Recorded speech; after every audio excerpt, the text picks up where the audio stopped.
Hello folks and welcome to the weekend warm-up with me and him, where I am me and he is him, and we're in Abu Dhabi. It's been a long year, hasn't it? It really has, mate. 22 races, almost. I can't believe we're here. No, it's like we've had multiple seasons in one season. There's been so much action, and I'm really hoping that we get a really good blockbuster ending to what's been a Hollywood year. Saudi Arabia, shall we go back over it, digest it, or has it been done to death?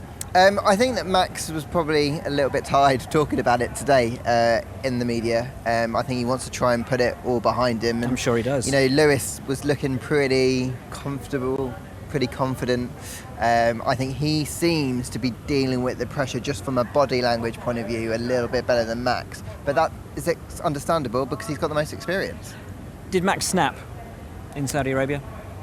I think that he was pushed quite far and hadn't been pushed that far before, and probably reacted in a way that perhaps maybe surprised himself.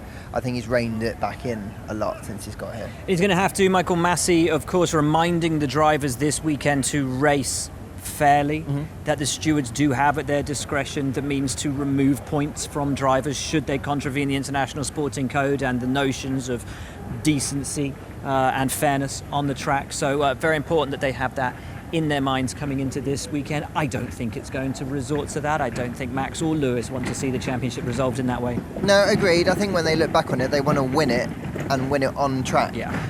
I do think it's going to be close. I think we're going to see the kind of battles that we've seen from race 1 in Bahrain. You know, I was looking back at this season. They've had tons of battles this year. Wheel to wheel, and as the season's gone on, they've got closer. But, you know, I would love to see another fight here. What a way to end this season. We've seen a different side to Max this year. He has come on in leaps and bounds, very much the championship favourite from the outset. Lewis has had to dig deeper than I think we've ever seen from him before. He said it would be his greatest ever title if he was to take number 8. And for Max, you know, really kind of this thing that's been spoken about since he was born, becoming a sort of a future Formula One world champion from before he'd even given the world a proper first look.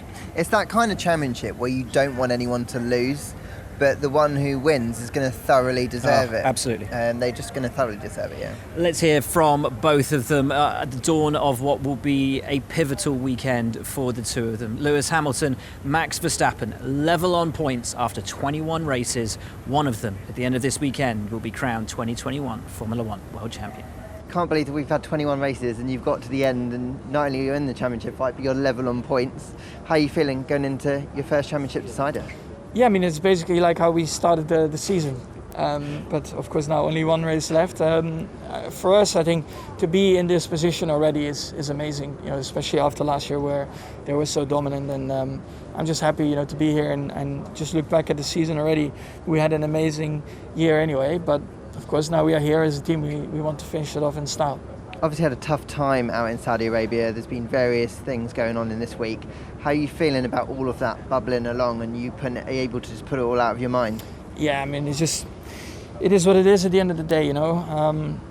What happened there anyway, in terms of whatever decision I didn't agree with, you cannot change it. I am just, you know, looking ahead now to try and have the best weekend possible here. Will it be extra satisfying given how stressful this year has been? To win? Yeah. It doesn't matter in what way, as long you know we win. That's the most important. Honestly, I feel really great. I'm so happy to be here this weekend. I think this morning when I got my COVID test result, and I was like, oh, thank God, I've made it through the whole year. Thank God, without not having to miss a work or a day. So I'm like grateful for that, and so now I can just focus on enjoying the last race. It's been an exciting season from all sorts of perspectives.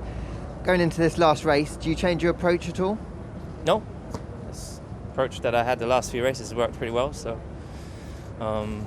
again, just trying to arrive as best prepared. So, a lot of training these past days, good recovery. I wasn't out at dinner every night. I was always just in my hotel, and yeah, just excited to get in the car. Will you do anything different when you go wheel to wheel with Max?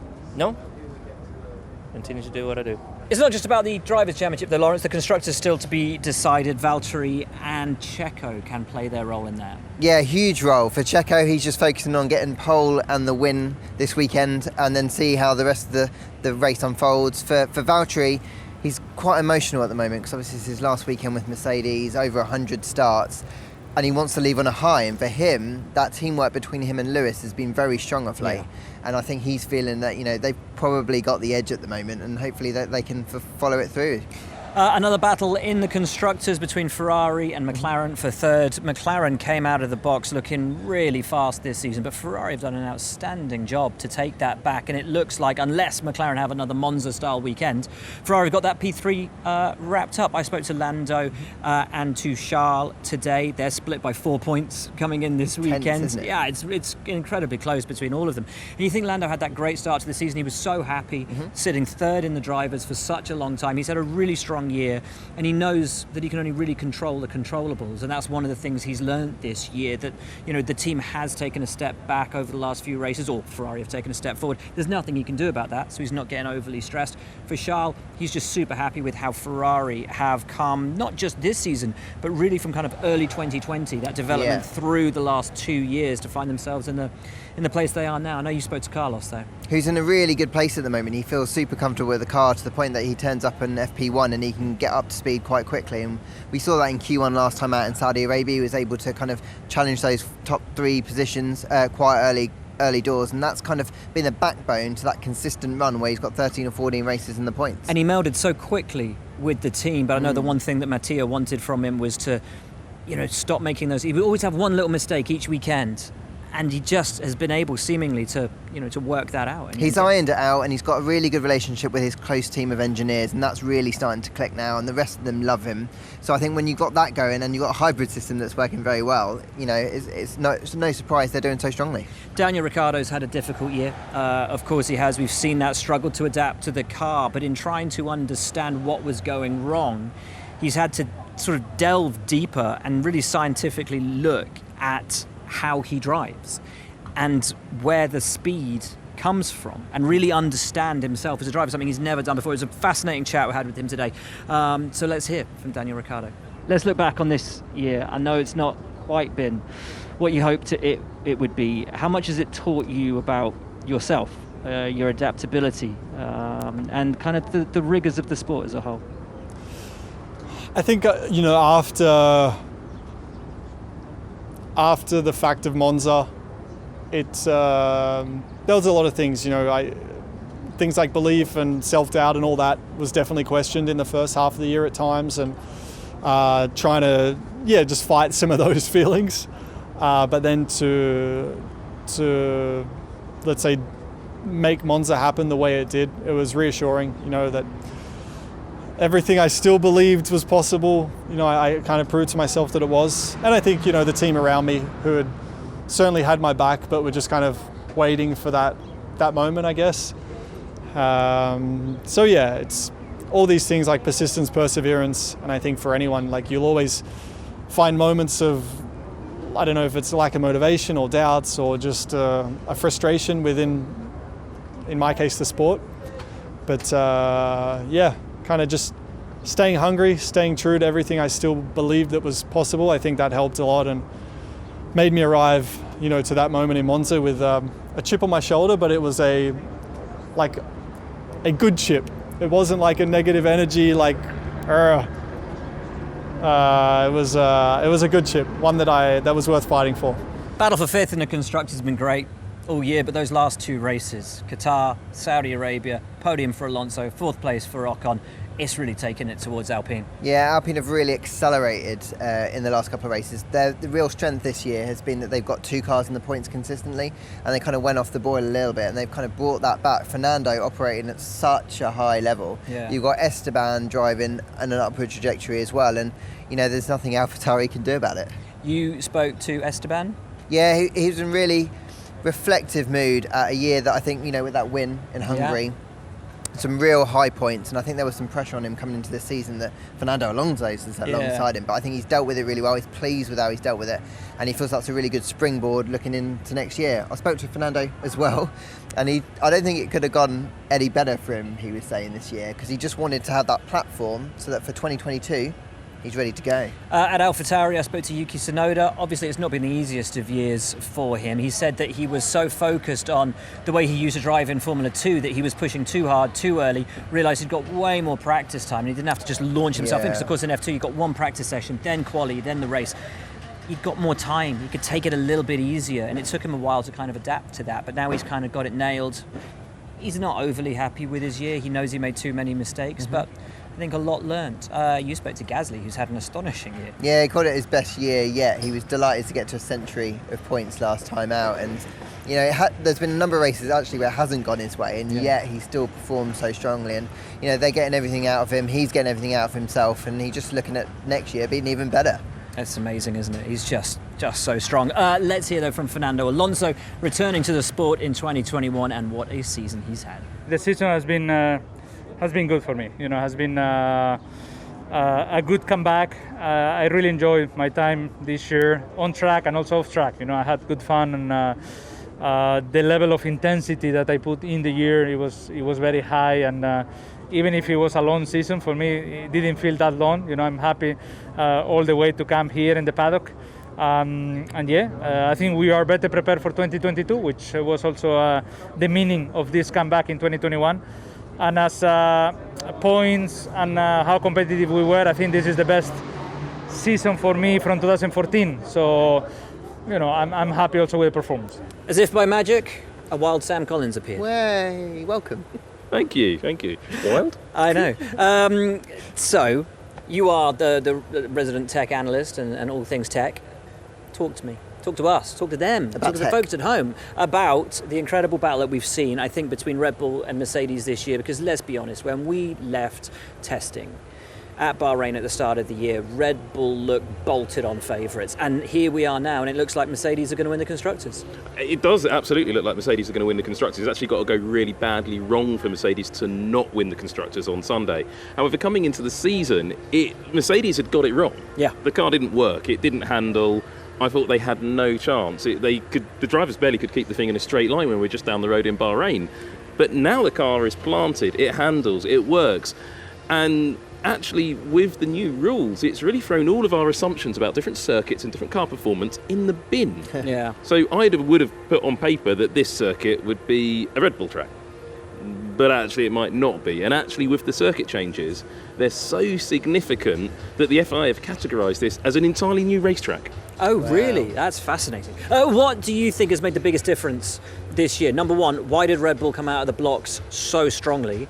And number two, how have Mercedes got on top of the woes that they experienced at the start of the season? Well, the first answer, why did Red Bull come out of the box so much stronger than they did last year, is they changed the gearbox on the car. Last year's gearbox, the 2019 gearbox, it didn't work. It gave the car a really big handle imbalance. They changed it. That's what they spent their tokens on. They went out, they used it up, it worked, and now the car handles. That's their big benefit. How did Mercedes fix their problems? Aerodynamics, lots of wind tunnel time, CFD time. They solved that handling imbalance to a point. But Valtteri Bottas isn't always comfortable in that car, particularly when it falls into traffic. Yeah. And that's just the last vestige of that issue.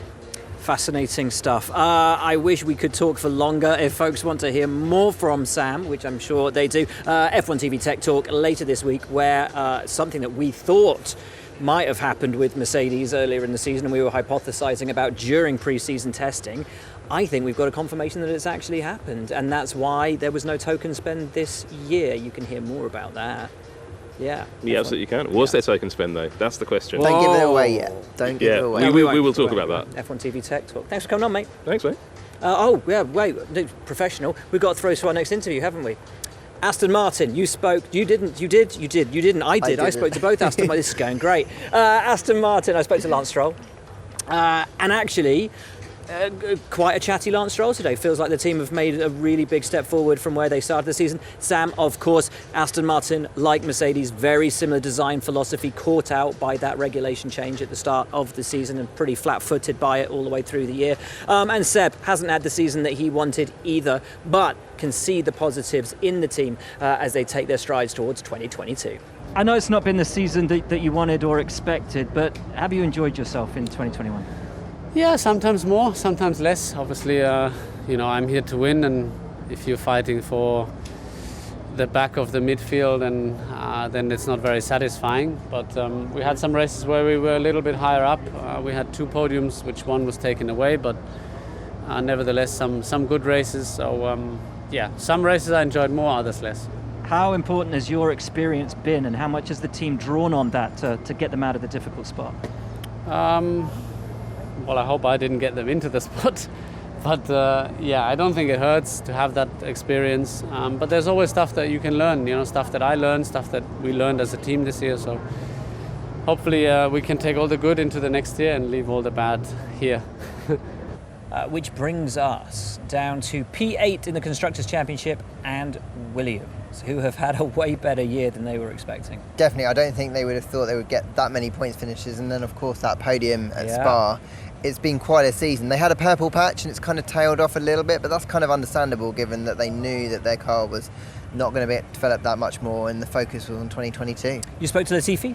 Yeah, I think it's been an interesting year for him. He said with the benefit of hindsight, he could have done a ton of things differently, but let's not forget it's only his second season in Formula One, and he's learning all the time. He's going to have a big step next year when he's kind of going to be a team leader of sorts with George leaving, and I think he's kicked on this year and the team love him, so hopefully it'll be a stronger year coming into next year. George said pretty much what you did, never expected in a million years coming into the season that he would have so many Q3 appearances, front row appearances, podium at Spa, all these points. It's a great way for him to bow out from Williams.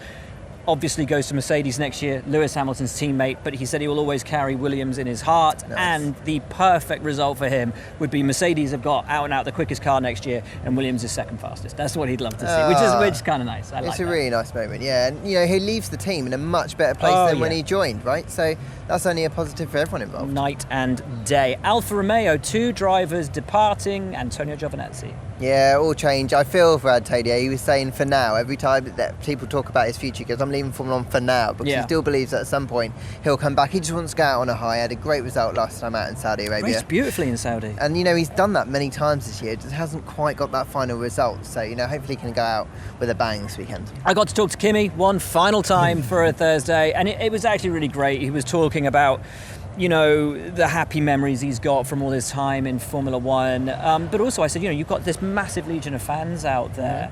What does that mean to you? And he said, look, I never got involved with this to try and make fans happy. I didn't do it for them. I kind of did it for me. But that if I've kind of developed a fan base along the way, well, I'm really happy for that, and that's totally mega and absolutely brilliant. And then Haas, we're just left with Haas. I got to speak to both the drivers today. Nikita Mazepin said something really interesting in the press conference. He said you can't eat an elephant at once. You have to eat it bite by bite, and that's the one thing he's learned this year. And I like that. It's a kind of cool analogy of not taking on something too massive, going at it little by little. And he said the lessons he's learned this year have been absolutely huge. They always knew it was going to be a hard year. It's not just been a hard year, it's been pretty much tantamount to impossible this year for those guys to have come out of it with anything resembling a smile. I think it's a pretty big positive for them. Yeah, and they're coming here to Abu Dhabi a little short on spare parts as well. It's fortunate that neither chassis was damaged in the last race. They come here and they can, Mick was delighted that he can keep that chassis because he quite likes that, what he says. But, it's a tough old year. They've thrown their focus onto next year a long time ago, and I just hope that they can get through this weekend unscathed and then shift all their focus to next year. As you're about to hear from Mick Schumacher, it has been a hard year, but as he says, no season is ever wasted. It's never a year which is useless, so I think that